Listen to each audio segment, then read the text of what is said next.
CM DKShi ಸಂಪುಟದ ಸಚಿವರಿಗೆ ಅಂತೂ ಇಂತೂ ಖಾತೆ ಹಂಚಿಕೆ. ಸಚಿವರಿಗೆ ಖಾತೆಗಳನ್ನು ಸಿದ್ಧಪಡಿಸಿ ಪಟ್ಟಿ ರವಾನಿಸಿದ್ದಾರೆ ಲೋಕಭವನಕ್ಕೆ ಸಿಎಂ ಡಿಕೆ ಶಿವಕುಮಾರ್. ಖಾತೆ ಹಂಚಿಕೆ ಪಟ್ಟಿಗೆ ಲೋಕಭವನದಲ್ಲಿ ಅಧಿಕೃತ ಮುದ್ರೆ ಬಿದ್ದು ಹಂಚಿಕೆಯಾಗುವುದಷ್ಟೇ ಬಾಕಿ. ಭಾರಿ ವಿಳಂಬ ಆಯಿತು. ಸಂಪುಟ ವಿಸ್ತರಣೆಯೇ ವಿಳಂಬ ಆಗಿತ್ತು.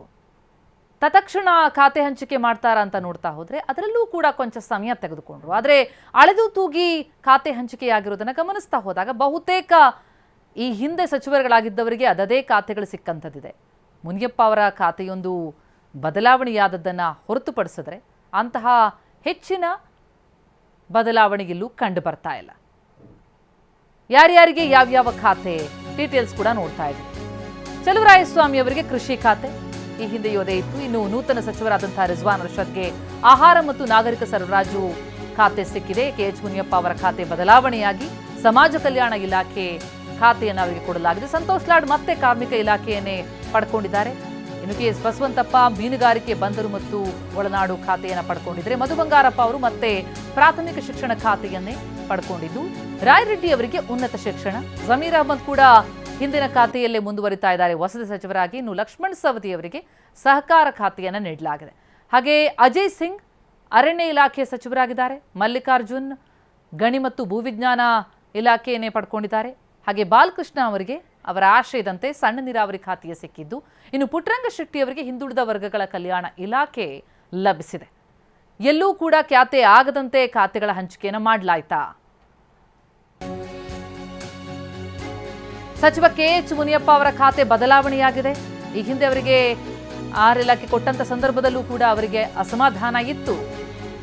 ಈಗ ಅವರ ನೆಚ್ಚಿನ ಸಮಾಜ ಕಲ್ಯಾಣ ಇಲಾಖೆಯೇ ಸಿಕ್ಕಿದೆ. ಆಹಾರ ಇಲಾಖೆಯನ್ನ ಈ ಹಿಂದೆ ಮುನಿಯಪ್ಪ ಅವರಿಗೆ ಕೊಡಲಾಗಿತ್ತು. ಅದರ ಬಗ್ಗೆ ಅವರು ಅಸಮಾಧಾನವನ್ನು ಕೂಡ ವ್ಯಕ್ತಪಡಿಸಿದ್ರು. ಈಗ ನೂತನ ಸಚಿವರುಗಳಿಗೆ ಖಾತೆ ಹಂಚಿಕೆ ಮಾಡುವ ಸಂದರ್ಭದಲ್ಲಿ ಖಾತೆ ಬದಲಾವಣೆಯನ್ನು ಮಾಡಲಾಗಿದೆ. ಅವರ ಆಸಕ್ತಿಯ ಸಮಾಜ ಕಲ್ಯಾಣ ಖಾತೆಯನ್ನೇ ಅವರಿಗೆ ನೀಡಲಾಗಿರುವಂಥದ್ದು. ಅವರ ಬಳಿ ಇದ್ದಂತಹ ಆಹಾರ ಇಲಾಖೆಯನ್ನು ನೂತನ ಸಚಿವರಾಗಿ ಆಯ್ಕೆಯಾದಂತಹ ರಿಜ್ವಾನ್ ಅವರಿಗೆ ನೀಡಲಾಗಿರುವಂಥದ್ದು. ಒಟ್ಟಾರೆ ಡಿಕೆಶಿ ಸಂಪುಟದ ಸಚಿವರುಗಳಿಗೆ ಸಿಕ್ಕಂತಹ ಖಾತೆ ಹಂಚಿಕೆಯನ್ನು ಗಮನಿಸ್ತಾ ಹೋದರೆ ಬಹುತೇಕ ಈ ಹಿಂದಿನ ಸಚಿವರುಗಳಿಗೆ ಅದದೇ ಖಾತೆಗಳು ಸಿಕ್ಕಿದೆ. ಮುನಿಯಪ್ಪ ಅವರಿಗೊಂದು ಬಯಸಿದಂತಹ ಖಾತೆ ಆಹಾರ ಇಲಾಖೆಯ ಬದಲಿಗೆ ಸಮಾಜ ಕಲ್ಯಾಣ ಇಲಾಖೆಯನ್ನೇ ಕೊಡಲಾಗಿರುವಂಥದ್ದು. ಒಟ್ಟಾರೆ ಈವರೆಗಿನ ಪಟ್ಟಿಯನ್ನು ಗಮನಿಸ್ತಾ ಹೋದಾಗ ಲೋಕಭವನಕ್ಕೇನು ಪಟ್ಟಿಯನ್ನು ಸಿಎಂ ಡಿಕೆ ಶಿವಕುಮಾರ್ ರವಾನಿಸಿದ್ದಾರೆ. ಯಾವುದೇ ಖಾತೆ ತೆಗೆಯುವಂತಹ ಲಕ್ಷಣಗಳಂತೂ ಕಂಡು ಬರ್ತಾ ಇಲ್ಲ. ಅಜಯ್ ಸಿಂಗ್ ಅವರು ಅರಣ್ಯ ಇಲಾಖೆಯನ್ನು ಪಡ್ಕೊಂಡಿದ್ದಾರೆ. ಈಶ್ವರ್ ಖಂಡ್ರೆ ಅವರ ಬಳಿ ಇತ್ತು ಆ ಖಾತೆ. ಇನ್ನು ಪ್ರಿಯಾಂಕ್, ನಾನು ಹೆಚ್ಚುವರಿ ಖಾತೆಯನ್ನ ಕೇಳಿಲ್ಲ, ಈಗ ಕೊಟ್ಟಿರೋದನ್ನ ನಿಭಾಯಿಸಿದ್ರೆ ಸಾಕಾಗಿದೆ, ನಾವು ಹೈಕಮಾಂಡ್ನ ಶಿಸ್ತಿನ ಸಿಪಾಯಿಗಳು, ಪಕ್ಷದ ಕೆಲಸ ಕೊಟ್ಟರು ಮಾಡ್ತೀವಿ, ಅದರಲ್ಲಿ ಏನಿದೆ ಅಂತ ಗೃಹ ಸಚಿವರು ಮಾತನಾಡಿದ್ದಾರೆ.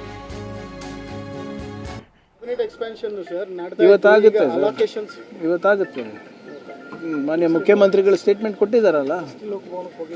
ಸರಿ, ನನಗಾದ್ರ ಮಾಹಿತಿ ಇಲ್ಲ. ಬಟ್ ನಿನ್ನೆ ಮಾನ್ಯ ಮುಖ್ಯಮಂತ್ರಿಗಳು ಹೇಳಿರೋದು ಇವತ್ತರ ಕಡೆ ಮಾಡ್ತೀವಿ ಅಂತ. ಇನ್ನೆಷ್ಟು ಹೆಚ್ಚುವರಿ ಇದೆ? ಇವಾಗ ಜವಾಬ್ದಾರಿ ಕೊಟ್ಟಿರೋದು ಕರೆಕ್ಟಾಗಿ ನಿರ್ವಹಿಸದೆ ಸಾಕಾಗಿದೆ. ನಾನು ಹೇಳಿದ್ದೀನಲ್ಲ, see we are all disciplined soldiers of the high command. ಜವಾಬ್ದಾರಿ ಏನೇ ಜವಾಬ್ದಾರಿ ಕೊಟ್ಟರು ನಾವು ಮಾಡ್ತೀವಿ, ಪಕ್ಷದ ಕೆಲಸ ಕೊಟ್ಟರು ಮಾಡ್ತೀವಿ, ಅದರಲ್ಲಿ ಏನಿದೆ? ಇವತ್ತಾಗುತ್ತೆ. ಮಾನ್ಯ ಮುಖ್ಯಮಂತ್ರಿಗಳು ಸ್ಟೇಟ್ಮೆಂಟ್ ಕೊಟ್ಟಿದ್ದಾರಲ್ಲ. ಸರಿ, ನನಗಾದ್ರ ಮಾಹಿತಿ ಇಲ್ಲ. ಈ ಬೆಳವಣಿಗೆ ಕುರಿತಂತೆ ಡೀಟೇಲ್ಸ್ ನೀಡ್ತಾರೆ ನಮ್ಮ ಪ್ರತಿನಿಧಿ ಪ್ರಸನ್ನ. ಈಗ ಲೈವ್ನಲ್ಲಿ ಜಾಯ್ನ್ ಆಗ್ತಾ ಇದ್ದಾರೆ. ಪ್ರಸನ್ನ, ಅಂತೂ ಅಳೆದು ತೂಗಿ ವಿಳಂಬ ಆದರೂ ಸರಿ ಖಾತೆಯನ್ನ ಹಂಚಿಕೆ ಮಾಡಲಾಗಿರುವಂಥದ್ದು. ಆದರೆ ಪಟ್ಟಿ ನೋಡ್ತಾ ಇದ್ರೆ ಇಷ್ಟು ಸಮಯ ಯಾಕೆ ತೆಗೆದುಕೊಂಡ್ರು? ಅಂಥದ್ದೇನು ಬದಲಾವಣೆಗಳು ಕೂಡ ಕಂಡು ಬರ್ತಾ ಇಲ್ಲ. ಒಟ್ಟಾರೆ ಇದು ಪಕ್ಕಾನ ಈ ಪಟ್ಟಿ? ಎಲ್ರಿಗೂ ಇವತ್ತೇ ಹಂಚಿಕೆಯಾಗುತ್ತಾ, ಹೇಗೆ? ಪ್ರತಿಮಾ, ಆಡಳಿತ ನಡೆಸುವವರಿಗೆ ಇರಬೇಕಾಗಿರುವಂಥದ್ದು ಮೊದಲು ಸ್ಪಷ್ಟತೆ. ಆ ಸ್ಪಷ್ಟತೆಯ ವಿಚಾರದಲ್ಲಿ ಎಲ್ಲೋ ಒಂದು ಕಡೆ ಗೊಂದಲಗಳು ಎದ್ದಂತೆ ಕಾಣಿಸ್ತಾ ಇದೆ. ಖಾತೆಯ ಹಂಚಿಕೆ ವಿಚಾರದಲ್ಲೂ ಕೂಡ ಅದೇ ರೀತಿಯ ಗೊಂದಲಗಳು ಹಾಗೆ ಮುಂದುವರೆದಿದ್ದಾವೆ. ನಿಜಕ್ಕೂ ಕೂಡ ಖಾತೆಯ ಹಂಚಿಕೆ ವಿಚಾರದಲ್ಲಿ ಒಂದು ಕ್ಲಾರಿಟಿ ಇದ್ದಿದ್ದೇ ಆದರೆ ಹೈಕಮಾಂಡ್ನ ನಾಯಕರು ಮತ್ತು ಮುಖ್ಯಮಂತ್ರಿ ಡಿ ಕೆ ಶಿವಕುಮಾರ್ ಅವರು ಇಷ್ಟರ ಹೊತ್ತಿಗೆ ಲೋಕಭವನಕ್ಕೆ ಪಟ್ಟಿಯನ್ನು ರವಾನಿಸಿರ್ತಿದ್ರು. ಆದರೆ ಇದೀಗ ಪಟ್ಟಿಯನ್ನು ಅಂತಿಮಗೊಳಿಸಲಾಗಿದೆ. ಇನ್ನೂ ಕೂಡ ಲೋಕಭವನಕ್ಕೆ ರವಾನೆಯಾಗಿಲ್ಲ.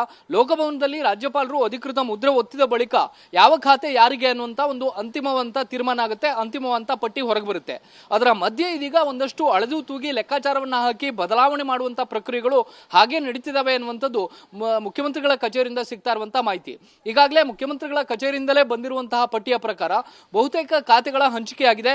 5-6 ಮಂದಿಯ ಖಾತೆಗಳ ಬದಲಾವಣೆಯ ವಿಚಾರದಲ್ಲಿ ಚರ್ಚೆಗಳು ನಡೀತಿದಾವೆ ಅನ್ನುವಂಥದ್ದು ಕೇಳಿ ಬರ್ತಾ ಇರುವಂತಹ ಮಾತು. ಈ ಹಿಂದೆ ಯಾರು ಕೆಲವು ಪ್ರಬಲ ಇಲಾಖೆಗಳನ್ನ ನಿಭಾಯಿಸಿದ್ರು ಅವರಿಗೆ ಆಯಾಯ ಖಾತೆಗಳನ್ನ ಮುಂದುವರಿಸೋದಕ್ಕೆ ಮುಖ್ಯಮಂತ್ರಿಗಳು ತೀರ್ಮಾನವನ್ನ ತೆಗೆದುಕೊಂಡಿದ್ದಾರೆ.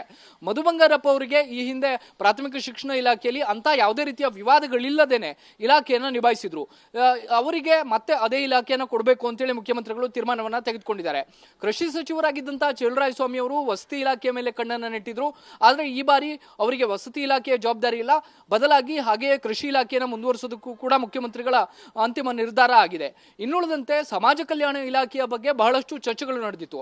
ಸಮಾಜ ಕಲ್ಯಾಣ ಇಲಾಖೆ ಬೇಕೇ ಬೇಕು ಅಂತ ಹೇಳಿ ದಲಿತ ಎಡಗೈ ಸಮುದಾಯದ ನಾಯಕರು, ಅದರಲ್ಲೂ ಪ್ರಮುಖವಾಗಿ KH ಮುನಿಯಪ್ಪ ಅವರು ಬಹಳ ಬಿಗಿಪಟ್ಟನ್ನ ಹಿಡಿದು ಕೂತಿದ್ರು. ಆಹಾರ ಇಲಾಖೆಯ ಮೇಲೆ ಅವರಿಗೆ ಒಂದು ಚೂರು ಕೂಡ ಆಸಕ್ತಿ ಇರಲಿಲ್ಲ. ಇದೇ ಕಾರಣಕ್ಕೋಸ್ಕರ ರಾಹುಲ್ ಗಾಂಧಿ ಅವ್ರನ್ನ, ಮಲ್ಲಿಕಾರ್ಜುನ್ ಖರ್ಗೆ ಅವ್ರನ್ನ ಭೇಟಿಯಾದಂತಹ ಸಂದರ್ಭದೆಲ್ಲವೂ ಕೂಡ ದಲಿತ ಎಡಗೈ ಸಮುದಾಯಕ್ಕೆ ನೀವು ಉಪಮುಖ್ಯಮಂತ್ರಿ ಸ್ಥಾನವನ್ನ ಕೊಡಬೇಕಾಗಿತ್ತು. ಈಗ ಅಂತ ಅವಕಾಶ ಇಲ್ಲದೆ ಹೋಗಿರುವಂತ ಕಾರಣಕ್ಕೋಸ್ಕರ ಸಮಾಜ ಕಲ್ಯಾಣ ಇಲಾಖೆಯನ್ನಾದ್ರೂ ತನಗೆ ಕೊಡಬೇಕು ಅಂತೇಳಿ ಬಿಗಿಪಟ್ಟನ್ನ ಹಿಡಿದು ಕೂತಿದ್ರು. ಮುಖ್ಯಮಂತ್ರಿಗಳು ಕೂಡ ಅದಕ್ಕೆ ಒಲವನ್ನು ವ್ಯಕ್ತಪಡಿಸಿದಂತ ಕಾರಣಕ್ಕೋಸ್ಕರ ಬಹುತೇಕ ಸಮಾಜ ಕಲ್ಯಾಣ ಇಲಾಖೆ KH ಮುನಿಯಪ್ಪ ಅವರ ಪಾಲಾಗಿದೆ.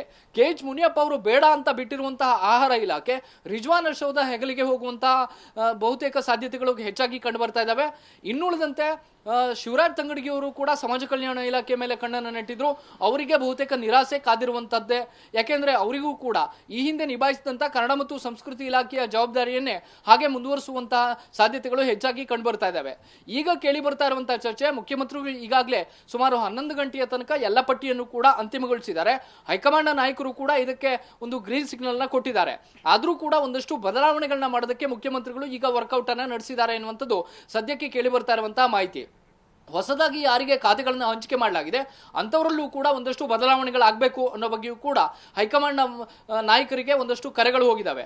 ಜೊತೆಗೆ ಜೂನ್ ತಿಂಗಳಲ್ಲಿ ಯಾರು ಸಚಿವರಾಗಿದ್ರು UT ಖಾದರ್, ಡಾಕ್ಟರ್ ಯತೀಂದ್ರ ಮತ್ತು ಶರಣ್ ಪ್ರಕಾಶ್ ಪಾಟೀಲ್ ಅವರಲ್ಲೂ ಕೂಡ ಮೂವರಲ್ಲಿ ಒಂದು ಖಾತೆಗಳನ್ನ ಬದಲಾಯಿಸಬಹುದಾ ಅನ್ನೋ ಬಗ್ಗೆಯೂ ಕೂಡ ಒಂದಷ್ಟು ಚರ್ಚೆಗಳು ನಡೀತಾ ಇದ್ದಾವೆ. UT ಖಾದರ್ ಅವರಿಗೆ ಬೇರೆ ಬೇರೆ ಖಾತೆಗಳ ಜವಾಬ್ದಾರಿಯನ್ನು ಕೊಟ್ರೆ ಹೇಗೆ ಅನ್ನೋ ಬಗ್ಗೆಯೂ ಕೂಡ ಚರ್ಚೆಗಳು ಇದೀಗ ಪ್ರಾರಂಭ ಆಗಿದ್ದಾವೆ. ಇದೆಲ್ಲವೂ ಕೂಡ ಮುಗಿಯೋದು ಯಾವಾಗ ಅನ್ನುವಂಥದ್ದು ಪ್ರಶ್ನೆ ಈಗ ಎದುರಾಗ್ತಾ ಇದೆ.